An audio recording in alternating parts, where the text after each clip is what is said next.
Salut tout le monde. La semaine dernière, j'annonçais une victoire à Nice. C'est raté. J'annonçais 5 victoires sur les 6 prochains matchs jusqu'à la prochaine trêve internationale. Alors là, c'est la bonne nouvelle. On est toujours dans les temps. Faut juste gagner les 5 prochains, notamment à Lens. La défaite à Nice, que dire? Si ce n'est que comment on aurait pu anticiper le fait que Pierre-Emerick Aubameyang retrouverait sa forme d'avant Le Havre, ou plutôt sa non-forme. C'est quand même fou de se dire qu'avec son expérience, il a réussi à envoyer son piqué sur le poteau là lors de son face-à-face avec Bulka. Mais voilà, c'est comme ça. Depuis le début de la saison, on est en plein dedans. Par contre, on aurait tous pu prévoir que Balerdi se ferait expulser vu qu'il réussissait un très gros match. Et on sait que généralement, quand il réussit un très gros match, à un moment donné, il pète un câble. On ne sait pas pourquoi. Il se déconcentre et puis il nous fait une énorme faute. Je crois que c'était contre Strasbourg l'an dernier qui nous avait bien plombé. C'est pareil, voilà, 2 fautes en 3 minutes. Un carton rouge et un coup franc qui donne un but aux Niçois. C'est génial. Donc, on retombe dans nos travers. On est 7e du championnat et c'est chiant. Voilà, on est parti pour se faire une bonne vieille saison noire comme on les aime, milieu de tableau, crise sans fin et tout ça. Et surtout, on est parti pour relancer tous nos adversaires et notamment nos amis lyonnais. Alors, depuis dimanche soir et la victoire de Clermont au Groupama Stadium, je vois tous les comptes de supporters de l'OM être unanimes sur le fait que Lyon va venir gagner au Vélodrome lors du prochain match. C'est-à-dire ils sont derniers, ils sont nuls, ils n'ont toujours pas gagné. Et c'est sur nous que ça va tomber le réveil. C'est obligé, c'est comme ça. Donc, déjà, comment on appelle ce match? Le nulico, le déprimico? Il y a Alex Corbos de Lyon qui a proposé le Prozaco. Je sais pas. En tout cas, je me rappelle qu'il y a un an, Alex Corbos nous demandait si OM-OL c'était pas la meilleure rivalité du championnat. Bah non, Alex, toujours pas. En vrai, la meilleure rivalité du championnat, c'est Aulas contre Textor, c'est Lyon contre Clermont, dernier contre avant-dernier ou des trucs comme ça. C'est bientôt Lyon contre Saint-Etienne, rendez-vous en Ligue 2, barrez-vous.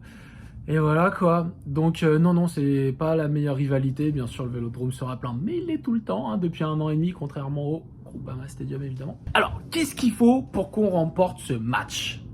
Déjà, contrairement à l'époque Olas, on n'a plus à se méfier de l'arbitrage.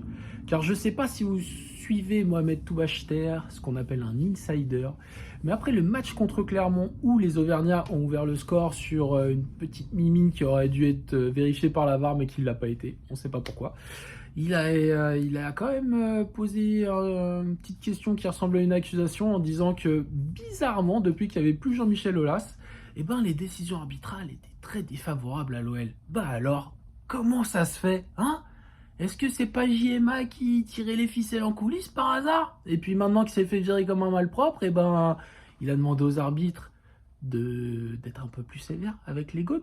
Ça serait marrant ça quand même. En tout cas, c'est pas notre problème. A priori, ça va plus être une solution qu'un problème pour nous dimanche, parce que s'il continue sur cette voie-là, on devrait avoir un petit péno gratos ou un but lyonnais invalidé, on ne sait pas pourquoi, mais on s'en fout, bref. Donc on n'a plus à se méfier de l'arbitre et ça c'est cool. Mais ce qu'il faudrait maintenant, c'est une meilleure animation offensive. Parce que à Nice, j'ai trouvé que la prestation n'avait pas été mauvaise. Vraiment, je nous ai trouvé supérieurs à Nice pendant, je sais pas, les 2 tiers du match au moins, quoi. Dans le jeu, c'était pas mal. Défensivement, jusqu'à ce que Balerdi nous pète son câble habituel, c'était pas mal non plus. Donc, il y a du progrès quand même par rapport à Marcelino. Il y a plus d'intensité. Il y a plus d'intention de jeu, mais après, ça se heurte à la ligne d'attaque. Alors, on a 3 problèmes là sur la ligne d'attaque. C'est-à-dire que samedi à Nice, donc, on avait Aubameyang qui est très très maladroit. Un Aubameyang aussi qui n'a plus sa vitesse de l'époque stéphanoise. En Angleterre ou en Espagne, les défenses sont moins physiques quand même, mais en Ligue 1, c'est très physique, très rapide. Et vu qu'il est un peu émoussé à ce niveau-là, ça passe plus. Alors, ce qu'il lui faut pour briller, c'est des grandes largesses dans la défense adverse, comme contre le Havre, où là, il s'était un peu régalé. Mais sinon, dès que ça se resserre... Alors, Nice, c'est une super défense, mais le fait est qu'il n'a pas brillé contre les autres équipes depuis le début de saison, sauf quand, évidemment, il est tombé sur des faibles. Et il n'y a eu que le Havre pour l'instant. Et Lyon, je Je pense pas que défensivement ce soit du niveau de l'œuvre. À mon avis, c'est un peu au-dessus. Donc, personnellement, je sortirais l'ami Pierre-Emerick. On le titularise jeudi en Coupe d'Europe parce qu'il aime ça. Le Kaeten, en plus, c'est Moukoudi en défense centrale, l'ancien Stéphanois qui était nul quand il était à Saint-Étienne. Ça doit être mieux pour lui en Grèce maintenant vu qu'il est titulaire, hein, on est d'accord, mais bon quand même. Donc je titulariserai Aubame contre l'AEK jeudi, et par contre, bah, ce serait bien de relancer Vitinha à un moment donné, quoi, parce que le pauvre il est gentil et tout, hein. À un moment donné, il est peut-être là aussi pour jouer au foot. En tout cas, ça vaudrait le coup d'essayer, quoi. En début de saison, quand il a été titularisé, moi j'ai trouvé pas mal. L'autre problème, bah, c'est le manque d'efficacité de nos deux ailiers. Alors Iliman Ndiaye, c'est toujours aussi brouillon.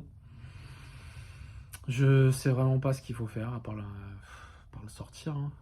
Je pense que ce serait le mieux. Mais le remplacer par qui? Voilà, on est d'accord.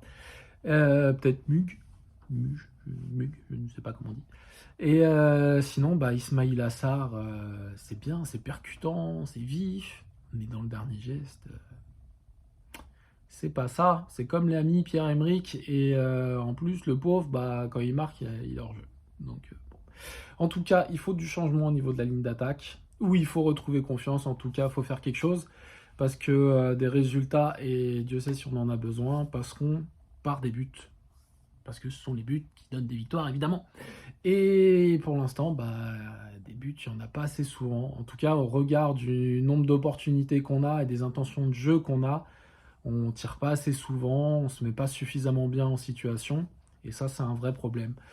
Donc, ça serait bien de le résoudre contre Lyon.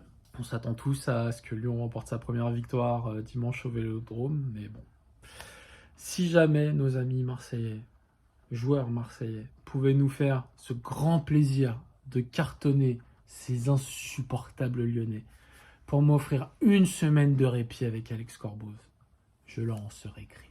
Voilà. Merci à tous. Bonne semaine. On a 2 matchs dans un Vélodrome à guichet fermé. J'espère qu'on va les gagner parce que cette saison, elle est horrible. Pour l'instant, elle est horrible. Faut faire quelque chose. Bonne semaine à tous. Allez l'OM, on espère des victoires et surtout dimanche.